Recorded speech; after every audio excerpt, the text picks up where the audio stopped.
Welcome to Better Sex, where you get the information and inspiration to create and enjoy your best possible sex life.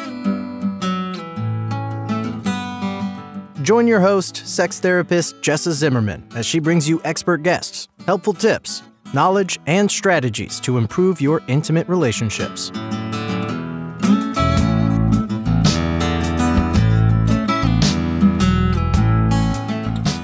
And now, your host, Jessa Zimmerman.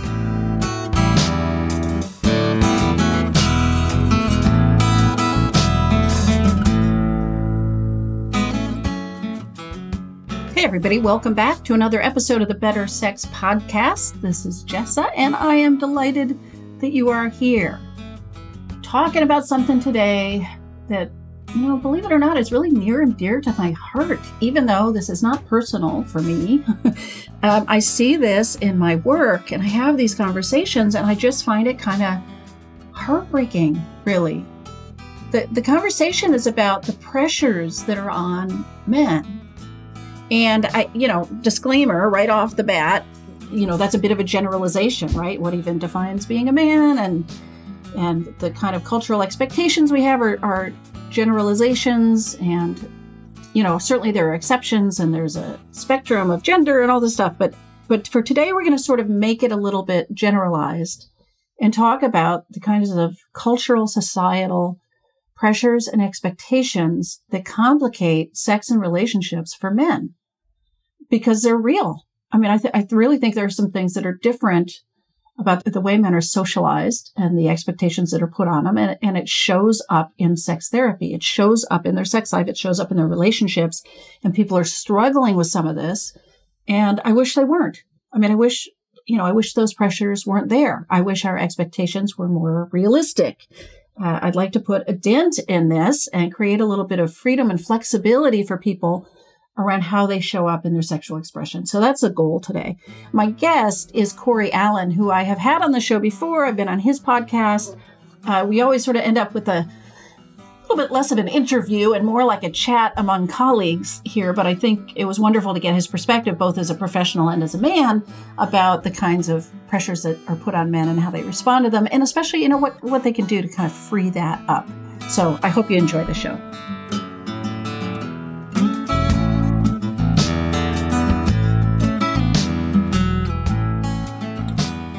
The Better Sex Podcast is brought to you by the Sex Without Stress online course. It's a course for couples to escape the cycle of disappointment, avoidance, and pressure in your sex life. So if you're in a pretty good relationship, there's a lot of love and goodwill, but sex is your struggle, this could be for you. You work in the privacy of your own home and at your own pace to create a sex life you can both look forward to.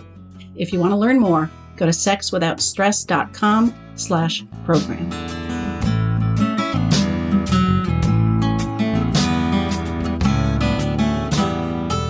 So Corey, thank you again for coming on the show. I love being on the show, Jessa. Yeah, it's a nice collaboration we've got. I love being on yours too. So this, I asked you to come on here to like represent, I guess, which isn't exactly fair. But I'm thinking about the pressures that are on men specifically. And on the one hand, I hate to generalize, but on the other hand, a lot of these struggles are the same for people. So when you think, in your own therapy practice, you've got your own podcast, you've got your own thinking about this. What are the kinds of pressures around sex specifically do you think are on men? Well, I think if you, and again, you kind of touched at this at the very beginning, but let's kind of get it completely clear just for the framework of the conversation. Some of the conversation is going to have to be stereotypical just for the sake of moving the conversation along. Yeah. Is that fair? Right. Yeah. But there's always exceptions, and even that exception is a pretty higher percentage than an exception. Right. Right. Because there is the stereotypical belief that men are always ready to go. All they care about is sex. They just looking for their next lay, whatever it is. That's a pressure in and of itself, being raised as a male. Yeah. Because some of the guys, my experience has been, and even my own personal experience has been, I ran from the machismo, bravado. I didn't want to be under that label. Yeah. right? I wanted to be seen as a nice, kind, gentle soul, even. Right. So there's some pressure of just how do you rate? How do you handle yourself in close proximity to other people? But then what I've found is, as I've grown into my 40s and now approaching 50, there's an element of men as we've evolved. I think there's an undercurrent of, I'm looking for deeper bond than just the sex. I'm looking for actual connection that you would put under the prototypical what a woman looks for when it comes to the emotional connectivity and the affection. And so I think we've simplified it too much, right, for the sake of our conversations, which then has spilled over into the pressures we have of life. But the plight of a man, when it comes to having sex in his relationship, specifically in marriage, which is my arena, and I think largely yours too, that it's there, but it's not the big overarching, that's all, when's the next time going to be thing. I think there's a lot more depth to it than just the act. Yeah, it's making me think. I mean, you're right. In my arena, it's not necessarily marriage, but I'm working with committed couples, right? Mm-hmm. So on the one hand, it's like I think there's this pressure on men in general to be ready to go. Right. Always want sex. Like, where's your, they're supposed to drive this. They're supposed to initiate. They're supposed to have this hunger that I think they, some of my clients feel like they have to live up to that. And that's not necessarily how they experience sexual desire. Right. Like from my perspective, they can just as much have, what I call reactive desire as a woman. Like, sure. they just get going, and all of a sudden then their desire kicks in, Yeah. And I think there's also that element of, you just look at the biological difference of men and women. I was actually just listening to, it was a thing on YouTube from Dr. Glover from just this past year. And he put out there the hypothetical of, if you had a man and he had the opportunity to have an orgasm with 10 of the hottest women on the face of the planet, as he deems them, right? Okay. How long would he need, to accomplish that goal? Okay. Have an orgasm with each one of them. Assuming they're all willing partners, right? Absolutely. He doesn't have to court them or anything. No, right? Okay. we can almost go back into biblical times of assuming that he owns them as property. And I don't mean that. I mean that facetiously, but it's that everybody's consensual and, it's all on the up and up. Right. For a guy, especially as he gets older in life, it's, if he's 17, 18, 19, it might be, okay, a weekend maybe, but maybe more like a week. But for dudes like older 30s, 40s, 50s, man, I think for my own struggle, I'd be like 2 weeks, 3. It would take a while just because there's such a biological difference of the refractory period for men and then just desire, because performance and desire is a different beast for a man than performance and desire it is for a woman. Because what do you mean by that? Well, hold on, but let's flip the scenario real quick, then we'll come back to that. Because if you did the same thing of, now it's a woman with the 10 hottest guys, because she's got the multiple orgasmic possibilities of just functioning, and I'm taking emotional components out of this, she can get that done a whole lot faster than a guy could. Because erections aren't necessary. She just has to have some lubrication and some engorgement. But even that can be helped along in some regards. But so I just mean that in the sense that for men, man, we put so much pressure on a small portion of our body. Yeah. Comparatively speaking. Right. The penis compared to the rest of his body is small. Yeah. Right. Yeah. Yeah. And when it comes to their sexual virility, it's all in that 6 to 9 inches, if we're relatively speaking. Well, 5.1 is actually average. So then, I went into the porn world then, apparently. just to put the audience at ease, 5.1 is actually average. So thank you. Okay, so then we're talking 3 to 6, 7 inches. Let's go there. All right. But there's so much on that's got to achieve a certain stance for sexual satisfaction to happen for him. Right. And that's a different beast, even with the responsive desire. Because I do believe men have that component too, where Right. the femininity can actually pull it out of him and he can then perform. But most of the time, as men, and when we get caught in our head of, it's not happening, all that's that vicious cycle of, well, I've just doomed it. Right. As opposed to, how do I just relax and let things just unfold and see if it happens or not? Because there has to be a better, and I think this is for men and women both. Sex is best when we can approach it from a sense of curiosity. Yeah. What could this be? Let's see. Let's see where this goes. Kind of a thing. Yeah, I'm always sort of, I hate to say preaching, but sometimes I think I am. It's like, no pressure, just play. How do you have that flexibility, that freedom, and no expectation? It doesn't have to be any particular thing. And you're right. In addition to thinking that men are supposed to have this desire, like raring to go, and then somehow their penis has to, I hate the word perform. It's like, I can almost not even say it, but like, so much of it hinges on whether they get an erection or not. So many couples treat it like that. I'm constantly trying to tell clients, you got to be doing things that don't hinge on that. You don't need an erection. So how do you open up that, that space? But it can, I don't know if it's a hard sell, but it's so against what our society has people expect, Well, it's also, if you just look at the basics of penile vaginal intercourse, which is the way most people deem sex. Yeah. Because most people, if they hear the word sex, they think, oh, intercourse. Right. They think of penetrative sex. Yeah. Right. Rather than sex means, it means, it means I was sexual with someone else. And maybe we got naked, maybe we didn't. And it was still a sexual encounter. Right. And so there's the guy thinking, first of all, to hyper aware sometimes about, am I getting an erection? Am I getting an erection? Am I keeping an erection? And then their partner may look at that too. Like, wait, aren't you just instantly hard because I took my clothes off? Or, they're also thinking that that's a measure of their desirability. Totally. Which just puts more and more pressure on, Totally. Am I keeping a hard on?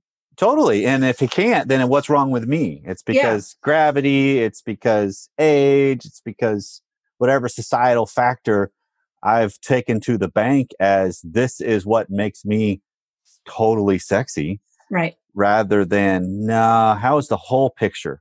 How's the whole story going on? Because that's the thing I love. And I think you're in the same boat of, and in large part, we're trying to just help couples create a little bit better swagger in their own skin. Yeah. Right. Doesn't matter how much or little or saggy or wrinkly that skin is. What's the person that it encompasses? Yeah. Right. And how does that person conduct themselves, present themselves, live as themselves? Because that's what's sexy on a long scale, on a long-term committed relationship. Yeah. Because you can't, I've been married this coming May in 2020. It will be 27 years to my wife. And she knows if I'm acting out of character when it comes to the moves I might make. She's like, yeah, that's not you. I don't know. Saw that on YouTube somewhere. Yeah, I don't know who that dude. You must have been listening to Jessa's podcast.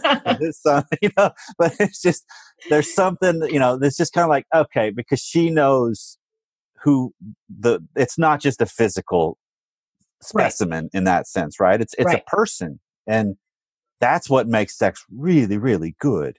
Right. Is having, you get the chance to taste the essence of the person, not just experience their genitalia.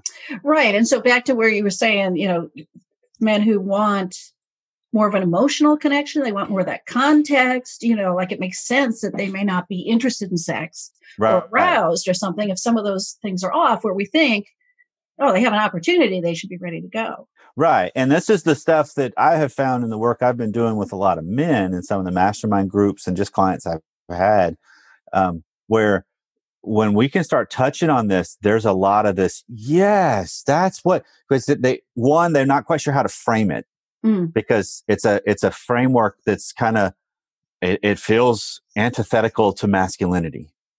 It's almost too feminine, it's almost too whatever that's been deemed as bad even, rather than, no, that's being quintessentially human. Yeah. And then you get deeper into it. Because I actually had this years ago with a client that they went through a major upheaval as a couple.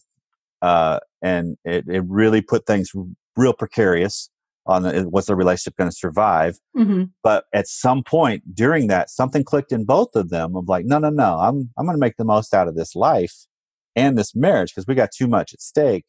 And that awoke something in his wife with desire. I mean, she was all of a sudden raring to go, which was not a norm. And even getting almost close to aggressive with her sexuality of like, oh yeah, I'll come after you. I don't, and just, it was kind of that whole, and he's sitting there telling me, I can't keep up. It scares me to death, Yeah. And I think that's the stuff I've hinted at on shows in the past. That's been my experience on there's parts of a female sexuality that scare me, because of that. It can just go and go and go and go if you just look straight biology, right? And there's an element of how do you ever satisfy that, right? And I think when you're talking about the heart of a man is, can I come through? Can I provide? And so, man, you're touching on a deep core. And so I think a lot of men, they don't admit it, but I think a lot of men there's a part of that I'm unsure of at the least, if not maybe even scared of. Yeah. I mean, I have certainly worked with a number of couples where, I mean, I guess to put it sort of simply, the guy's intimidated. Yeah. Right. Like they either, haven't had much sexual experience and this can happen to anybody, but you get old enough, whatever that is, where you think I should have learned this before. Right. And now it's hard to admit I don't know what I'm doing, or I don't, it's like you're too old to be a newbie somehow. And then they don't want to really talk about that sense of, I'm not really sure what I'm doing. And the pressure that they should even know what they're doing. Right. I mean, I'm always telling people, hey, you're responsible for your own pleasure. You got to equip your partner with what they need to be part of that. But most people think, oh, I'm supposed to know what's pleasing. I'm supposed to know what to do. I mean. Right. And this has even been hinted at. I mean, I'm dating myself with the Seinfeld reference. But this is hinted at on one of the episodes that they were talking, he and George were talking about it. And Jerry's response to George about going down on a woman was, no one really knows what's going on. You just close your eyes and hope for the best. And that's that kind of we treat it with this such hands off, don't talk about it. And maybe part of it is because it is a little mysterious on what is it that arouses a woman and what's her direct path towards orgasmic goals. And, and that varies, but it also varies for men in some regards, because you can reach points where just stroking it won't get it done, So it's seeing it as, okay, this is beyond just mechanical. This is where we're starting in and getting into those true unknowns. And this is where your idea of, I'm responsible for mine and I have to teach that. Mm-hmm. That's the secondary component of that. Right. That maybe we don't do well enough. Maybe we don't teach well enough of, no, this is what's worked for me. And also I have some curiosity and some openness too, but I'm changing. Some things work a little different. It doesn't always go as fast as it used to, or it's, exactly. I can get stressed in the brain and I'm off the rails and whatever it might be. Yeah. And the idea that, we teach each other, or hopefully we communicate, and you do learn something about what your partner would like, but just because that's what worked yesterday doesn't mean it's exactly what you want today or in this moment. Like at no point is it a recipe to follow. So, I always think people need to be open and communicating and speaking up if they have some idea of what they want that would be different, But that's kind of the problem in some regards, because the male species typically falls into the do what worked last time mentality. Right. It accomplished the goal. If I did X and then Y and then Z, and then I circled back and I started over at V and went to W, and I just kind of follow that map. And then she's sitting there as the prototypical, if you will, stereotypical woman that probably wants a little more variety. Mm. And is like, how do I get him to have more variety when he's going to go with, but I know what I'm doing now. I found my map. Okay. So now as a woman, it's like, maybe she's thinking I want some variety, but I think more even likely is my body's different today than it was yesterday. Perfect. It just doesn't work like a roadmap. It's not just being bored. It's just sort of like, Absolutely. Because sometimes we're more sensitive than other times. We need more time or we're distracted, whatever it is, Right. I mean, because isn't it the woman's cervix is actually never in the same place throughout her cycle? That I've heard that it's moving too based on wherever she is. So everything's in a different place. It's all a moving target in some regard. Right. So there is that element of just fluidity. And this is where it becomes so paramount that couples just figure out, how do we come up with a better dialogue about this, both outside of this arena, because that's some of the easiest times to talk about it, but then definitely the courage to find the time to talk about it inside the arena of, you know what? No, nipples are too sensitive today. You need to move to the outer parts of the breast, or just move away entirely. Right. Don't even hang out there today, please, because that's not helping. And just that kind of stuff.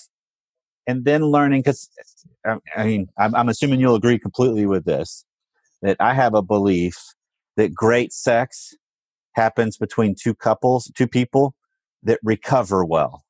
Right? That it's because you start something and all of a sudden one is like, nope, not working. And that's a disruption. And for some couples, that's a killing of it. Right. It's over, right? Because then it's like, screw this, I'm out. You're never pleased, blah, or this means I'm doing it wrong. Right. We're back into that pressure of, I must have messed this up. Right. And so instead it's this, okay, hold on. Let's try this. What do you think about that? Or maybe it's let's start all over, or let's go a different place, or how about another glass of wine, or, whatever. But it's this whole idea of great marriages are the people that recover well. Yeah. Because life happens. Right. And can I pick stuff back up? Yeah. And it's not supposed to be some sort of flawless choreography or something, it just isn't. Wait, you mean Hollywood is wrong? Right. That just isn't. Yeah. These expectations just are killer. And I know they're killer to everybody, but I'm really, I don't know. It touches my heart, the pressure that men are under. I mean, I see this in my practice where somehow we all think we're supposed to know what to do for our lover, but I think it's harder for men. I think there's more pressure on them. Okay. That they're supposed to know, that they're supposed to drive this, that they're supposed to initiate, that they're supposed to be ready to go, that they're always supposed to want it. They're supposed to want more. I mean, culturally, it just seems like there's so much on you guys. Yeah. And I think, and I've not fleshed this out some, I've hinted at it on some past episodes, but I think there is an element that us as men face that's leadership fatigue. That happens in a long-term relationship. Yeah. Just, it's like, because if you think about it, we each carry weights in different arenas to make a life and a family and a household run. That's just the companionate relationship. But there's still a component of our sexual companionate relationship, right? Where we both carry a role and a weight to keep that alive. And the verbiage you and I both use is the higher desire, lower desire, and that can be either the male or the female. It's it's non-gender specific in that regard. But there is an element of the higher desire there. I think you get a leadership fatigue of like, I would just like not carry this burden for just a little bit. Can I? And I don't think it's I want to shirk all the responsibility. At least this isn't for me. Right. Like I don't want to give it up completely. But I mean, I want you to move from a 2 to a 3, right? just give me a little bit. And some of that, this is how it's worked out in my life personally, is recognizing her responsiveness is different rather than I said something that was total innuendo and she used to be roll her eyes or get perturbed by it. But instead, it's part of the undercurrent of our relationship. And she can just look at me and smile and it landed. Right. And it's like, okay, I didn't carry all the weight there because you met me on that. Right. And so when we can start to make that more overt, that would I like it if my wife really upped the initiation game? Yeah. Is it likely she's going to start changing her course after 27 years? No, not completely. She's moving, but it's also not going to be like I do it. And that's the difference, right? A man initiates sex different than a woman initiates sex. And we have to realize there's a difference in that and give room to see both sides. Yeah, but even that makes me think, do we have preconceived ideas about how a man initiates sex or how a man approaches this or how they show their desire? And then for the guys that don't fit that. Oh, sure. I think all of it gets narrowed down into these small little trains. There's more right? pressure. Yeah. Yes. Yeah. Right. Because and in this, the whole pressure too, that can add to men, that if I make some sort of initiation, because this is the dilemma I hear from a lot of men, that they have this dilemma as the higher desire, and this is what they would fit into the higher desire model, that they have the mantle of carrying the weight of sex happening because they are the higher desire. So the initiation is on them. Mm-hmm. So they get caught in this trap of, I have to constantly initiate to make something happen. Yeah. And if I don't, she's wondering what's going on. But if I do, sometimes it's inopportune. I get labeled with all you want is sex. Right. And it's like, okay. Yeah. So I think of this in terms, and this is what's helped me, is I think of this in terms of any response to the all I want is sex has to at least acknowledge that's a component. It's not the entirety of the truth. Mm-hmm. But there is a component of, yes, I want a sexual relationship with my wife. Right. And so in some regards, I make a overture or a suggestion or an innuendo, which a lot of times in my mind, married sex is a long game. That's the way I think of it all the time now. Right. Because it's not always, I'm ready to go anytime. And if I make a comment, it's not necessarily I'm looking at let's pull over and have sex right now. Yeah. It's more, I'm just kind of stoking a flame. Right. Kind of sharing what's going on with me. It's just kind of a ongoing fluid thing. Yeah. That I need to recognize all you want is sex. Yeah, not at this moment, but later, yes. And I just kind of acknowledge that and own it. Yeah.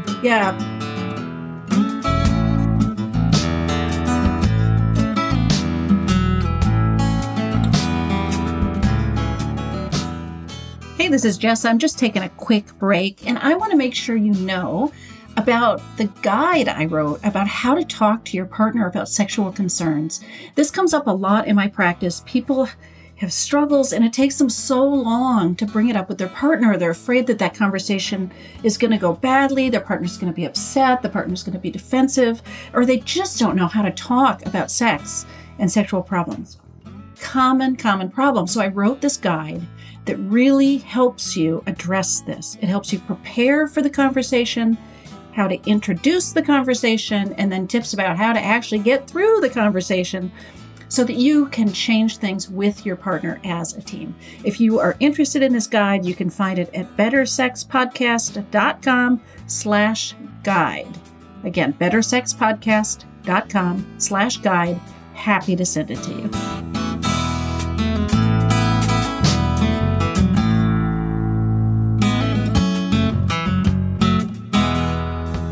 It's touching on something that I talk about a lot, which is it's so common when we're talking about this desire discrepancy. It is so common to pathologize each other. Totally. So that the person that wants less sex can be blamed for being repressed or broken. Broken, basically, right? Missing a sex drive that should just be there. There could be so much communication, like, what's wrong with you? Maybe you should go to therapy and figure this out. Yep. And then a comment like, all you want is sex, is the exact same thing. It pathologizes somebody for higher desire. Yeah, you must have an addiction, don't you? You've got a sexual addiction. Yeah. But to trivialize it, like your desire for sex is somehow, I don't know what the word is, base, I mean, it's well, I would hope the species has desire for sex, because otherwise we got problems as a species. Right. But desire for sex is not just a desire to get off, or, it can be so marginalizing and pathologizing instead of, and people do this stuff out of defensiveness, I think. All you want is sex gets you to back up. Some of those at face value, if you look at it from the reverse, they're really good moves. Yeah, absolutely they are. Right. I can keep you at bay by labeling you as a deviant. Right. One way or another, if I pathologize you, you're broken, something's wrong with your level of desire, high or low. Now all of a sudden you have to start, hold on. What if and now I'm questioning part of who I am even. And maybe I need to refine it because there are components of, and you'll probably agree with this, that there are components of men in the way they've gone about sex in the early stages of a committed relationship. It's been pathetic. And how they've gone about it, and they're really pouty and whiny and angry if they don't get it, which is not a turn on at all. It's not helping them come back to the well anytime soon. Yeah. So it's really looking at it as, you know what I have not channeled my desires well. Because us as men, we have sexualized things that have nothing to do with sex in our world, because sex becomes a stress release. And sex becomes an anxiety release. And some of those things are not at all sexual, right? I'm better served by when I'm stressed out or anxious, go hit the gym, right? Go run, go play a game, go meditate, go do something rather than steer all that. And I think this starts as an adolescent and a young adult. When you get into the world of pornography and then maybe even masturbation, which those typically are hand in hand, that kind of helps you start realizing that's a good little quick fix for a lot of life's ails. Rather than seeing it as, no, sexual desire should drive me towards a woman, towards my partner, not towards my hand and not towards porn. And then when I'm off on things or stressed out or just bored, find other ways to, entertain myself rather than steering it towards sex. I hope you're not saying masturbation is bad. No, not at all. Okay. Because that just came across a little bit like either a partner or a go to the gym. But no, it stumbled out of my head and I tried to piece it together. But one of the things I believe, and this is just my own value base and what we talk about on Sexy Marriage Radio, is porn and masturbation go hand in hand too much. And porn is destructive at face value. That's just my belief, because it paints too skewed of a picture of what sex really is, right? And so I try to help men recognize I got to separate those suckers out. If I'm going to masturbate, fine. Just don't do it. Do it with my own repertoire of memories and fantasies, and make it a little more life-giving than just a quick fix. And there's a difference, because I still want men, and I say this to myself, I want to steer my sexual energy towards my wife. I think that's designed, right? That whatever my triggers are, they're going to happen. I can't, I'm not gouging my eyes out, because that's not a good way to live. So when I see something that's really attractive and it triggers something, it's like, wow, okay, I want to steer that energy towards my wife, because I think that's a more sacred honoring of the relationship, rather than being afraid and, oh no, I shouldn't be turned on. Yeah, I should. I mean, we live in a sexy world. Yeah. Right? There's a lot of good things in this world. So, but we have morals, hopefully, that help guide us as people. And I can live in line with that. And that helps build trust and confidence and consistency in my life. Yeah. And I mean, I don't really think we're on two different pages about this, but I think about masturbation and sex with a partner are apples and oranges. Like, I know plenty of people in a thriving sex life with their partner and they still masturbate. Yeah. You got excess desire, or your partner's unavailable, or you just want a different kind of experience where you don't have to think about somebody else. It's like, I think those are all values or valuable. I do too. About masturbation. I absolutely do. The only time it starts to become a problem is when we got secrets going on. Yeah. And I have the secret life that then wreaks havoc in other areas. Right. Or like you're saying, if you start to steer away, if you're using this, masturbation is avoiding interacting with your partner. Right. Like, I'm just not going to deal with the stresses or the conversation or the difficulties, and I'm just going to take this detour. That's a problem. Right. So yeah, I think we're on the same page. Yeah. And even if you look at it from the lens of, you know what, my hand never rejects me, but my spouse will. Yeah. I'll just go there. Well, you're taking the easy way out of life then. Life gets the best when we take challenges. Yeah. And maybe you haven't ever viewed making another attempt of initiation of sex with your partner as a challenge. And so rise to the challenge. Yeah. Pun intended. Or have the conversation with your partner about the challenges. Like, why is this difficult, or what are you struggling with? So, So I haven't. Go ahead. Keep going. No, keep going. I was going to go a different direction a bit.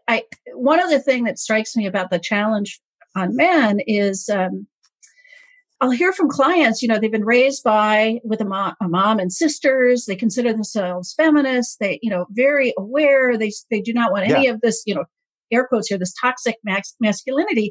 And then they struggle to be assertive in the bedroom or to step into some sort of masculine energy. Like that, Yep. there's a Yep. real dichotomy there, right?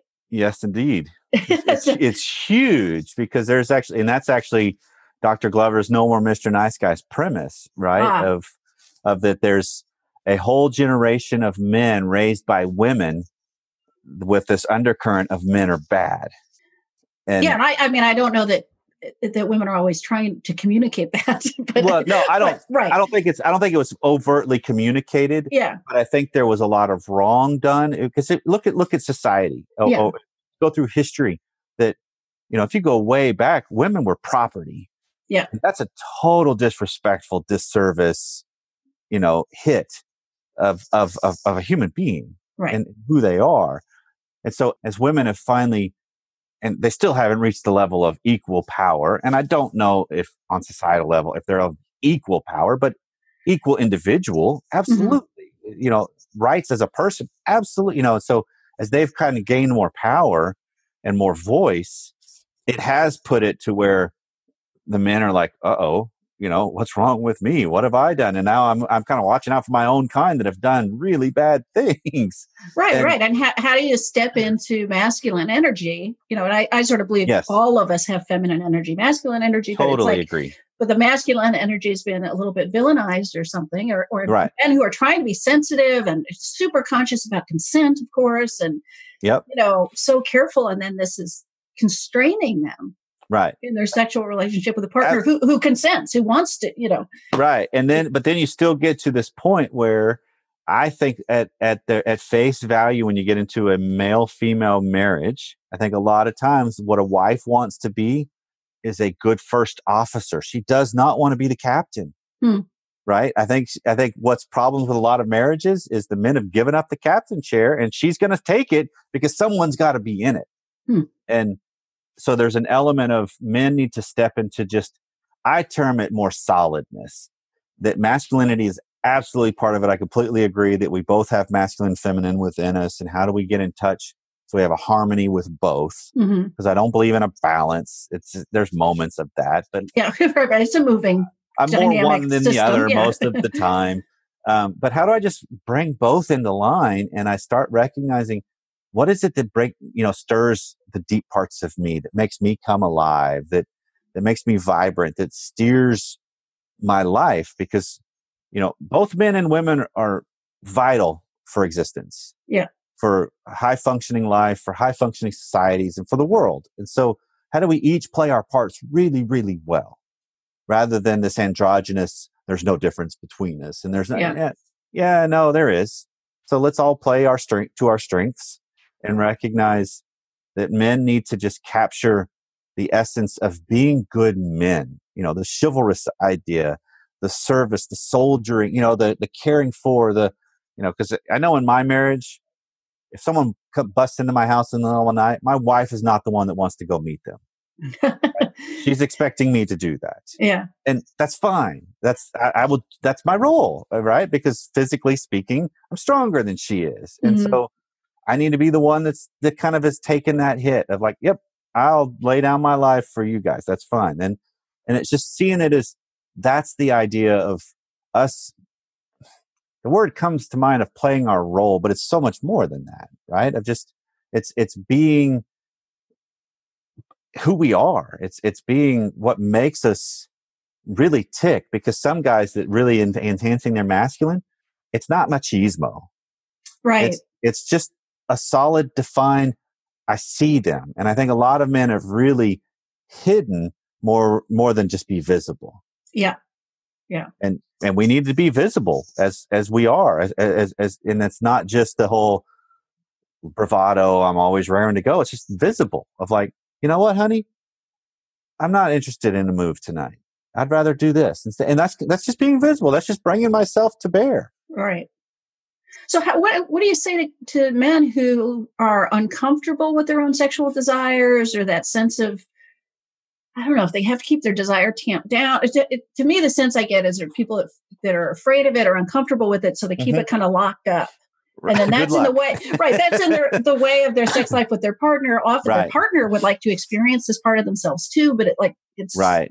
so different than how they were raised. What do you do to help them get comfortable with that kind of sexual energy? The best thing I have found is men need a place with other men to just talk about the taboo, to not be flippant and smug about it, but to just really share, you know what? This is my fear. This is my concern. And then this is also my victory, because there's something about iron sharpening iron. There's something about that experience of just realizing, oh, you too? Oh, okay. Right. I mean, I had a group years ago where I was leading these guys. It was the first time we met, and we would meet for 6 months, and it was 7 of us. And I just shared what was going on with my life in that moment. Because at that moment, Pam and I were in a little bit of this whole tension, tiff, kind of pissed off at each other at times. And I just opened with it. So here's my world, right? Mm-hmm. And at the end of the call, one of the dudes says, well, if Corey, who's supposed to be leading this, struggles with the exact same thing we struggle with, we're all screwed, aren't we? You know? And it's just like, I haven't figured this out. Right. None of us have as humans when you're talking about creating relationships with another human being. Yeah. But what I have figured out is I'm so much better with me, and that I'll share behind the curtain, and I'll be authentic. And if I've got a thought, I'll say it. Yeah. And that helps refine who I am. And if you want to judge me for that, fine. I don't need to have a deep relationship with you anyway, if you're going to judge me on that kind of, and it's just kind of recognizing that evolving. And if I can do that, find a safe place for that, and then trickle that out with my spouse. Right. Because that's the next huge step. Right. Because that's what they need to see to be able to trust in another person. Because if you are putting on a facade, how can you ever trust that person when you never know who it is that's coming home? Right. Because it's this whole, if I'm taking my cue from how Pam feels, my wife, about stuff, she never knows how I'm feeling. Right. Because I'm always adjusting to her. Right. Chameleon, right? It's this lockstep thing of neither one of us is presenting something to be drawn towards. Yeah. And if I can't do that for my own life, I'm not being a good helpmeet and a serve to those that I care about. Yeah. So speaking of those groups, and you mentioned Mastermind before, is this a lead into, are you still offering these kinds of groups for men? Would you say a little bit about where people could find you and get that kind of support? So Mastermind groups are one of the most fun things I do. And they're offered twice a year. And it's where the optimum number is 6 men, and then myself would be 7. And we meet for 6 months. And it truly is a mastermind. It's not a support group. It's not accountability group, although it has facets of all of that. It's about 6 guys that have recognized, you know what? I'm getting in my own way, and I'm frustrated, and I'm hiding, and I don't know who I am. All the different stuff that we as men hit at various stages of our life, if not all the way through our life at times, it seems. And it's just a place where I get at my disposal other men in the journey with me. And so I think of it as this is about helping men be better men through brutal honesty and ass kicking when necessary. and that's the point, is because I think, and this is what I've loved about your work, Jessa, is the idea that honesty is what really cuts through all of it. Yeah. Let's just be honest about what's going on. Right. Let's just call it out. Because when you do that with someone, and it's from the best in you, it's met by the best in them. And they're like, you know what? You're totally right. And I need to do better. And now all of a sudden I just grew and evolved. And so they're offered twice a year as far as when enrollment starts. And those are first of the year and middle of the year. Okay. And where do they go to sort of get on that wait list? smrnation.com is my online home. And under the resources, there's a thing that says Mastermind. Perfect. Or it's smrnation.com/masterminds. And there's a mailing, there's a list that you can just sign up, say, hey, let me know when the next one comes up, because this is also, it's about the right people. It's not just first come, first serve. So there is hoops you have to jump through to get in a group. Yeah. And then there's a fee to be a part of it, because as men, if we don't have skin in the game, I don't see it all the way. I think that's pretty true. So cool. Yeah. And people should definitely also be listening to your podcast. So that's the other most fun thing I do is the show. that comes out every week on Wednesdays. My wife is my co-host, and then we have exceptional guests on as yourself, for example. I do say so, yeah. And we're just trying to have great conversations for people about sex and marriage and talk about the stuff that people don't talk about, especially if they were raised in a religious context. Right. Cool. Well, thank you so much for being back on the show. I always love these conversations. Absolutely. This has been fun. Thanks a lot. Yeah.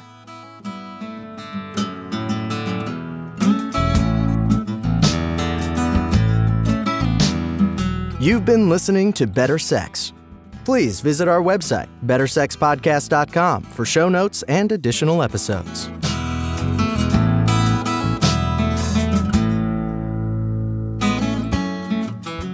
And that's a wrap for today. I really hope you enjoyed the episode. If you are enjoying the podcast, if some of this material resonates with you and you would like to make a difference and make sure that this keeps coming out in the world once a week, ongoing, there are a couple things you could do to show your appreciation. The first would be to go to iTunes and rate and review the show. That really helps us be found by new listeners when you review the show on iTunes. You can find a link at bettersexpodcast.com/iTunes. The other thing I want to invite you to consider is becoming a Patreon. For a small monthly pledge, you get some benefits. So for $2 a month, you get advance access to every single episode. For $5 a month, you get a chapter of my upcoming new book. And for $10 a month, I host quarterly get-to-know-you and question-and-answer chats over the web, and you get invited to that. I would love to have your membership in that, become part of the Better Sex family. You can find a link at bettersexpodcast.com/Patreon, which is Patreon. Again, thanks for listening. I'm glad you're here. Feel free to comment, ask questions, get in touch. I'd love to hear from listeners. Thanks.